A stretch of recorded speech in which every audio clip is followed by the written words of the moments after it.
This is the new BMW M5. It has the new M hybrid system, but it still has the old motor from the F90.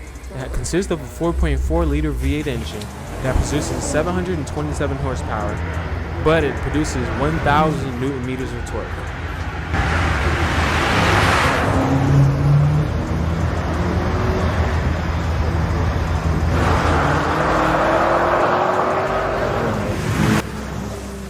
As you can see, the car is a lot thicker than usual.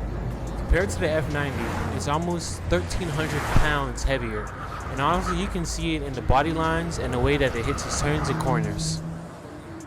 In addition to that, it sounds completely different from the previous generation F90.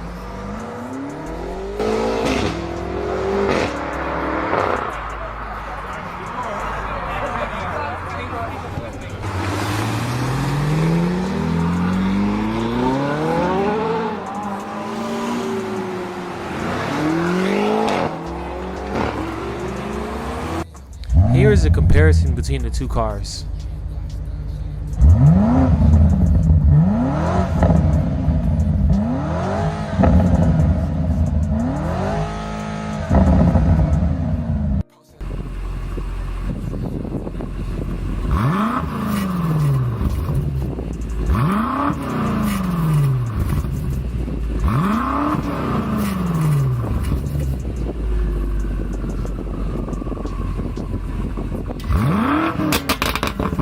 Listening to both cars, you can tell there are some similarities still because it uses the same motor. It still has some crackle, pops, and bangs, but I wonder if an exhaust will make the difference. As you can see, BMW always did their thing with the interior. This is the F90 interior. It honestly looks very nice for the generation that it came out. The new BMW interior does look the same almost in all vehicles. It follows that i7 interior. Now let's get into the looks of the car. The F90 to me, when it first came out, it was a very big car, but the body line still made it look sporty. It looked like a good sporty sedan. New M5, not to mention that there is no competition package for this M5. To me, it looks like a brick. Like, it is a very big car, and you can tell by how it looks in pictures. And to me, it seems that there's a lot going on. Like, it takes parts from many other cars that I'm personally not a fan of. One thing that's very interesting with the styling of the car is the front grille. There's two components of it. To me, it looks like it takes part of the M340 and some of the M3. Not only that, it has some of the SUV variant of the S58 car. And the rear of the F90, to me, it did look good. Like, for how big the car is, it still does look like a sedan, but the back still looks sporty, especially with its body lines, exhaust tips, and everything.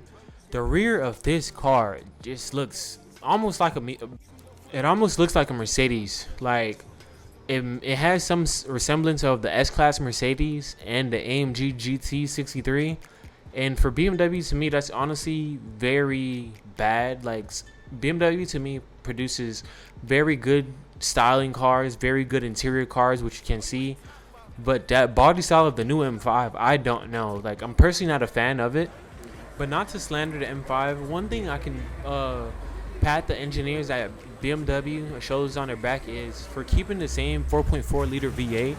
This goes to show that there can be change in the future if EPA does change their laws, and if BMW can show, like, hey, honestly, these cars aren't as efficient, or the weight still produces, a lot of, because I kind of feel like the weight of these cars would change, the miles per gallon, especially like with the EV system. I don't know how that would work in the future, especially with a lot of new laws changing, presidency changing. But the car, I feel like it's still going to be a very good car, very powerful car.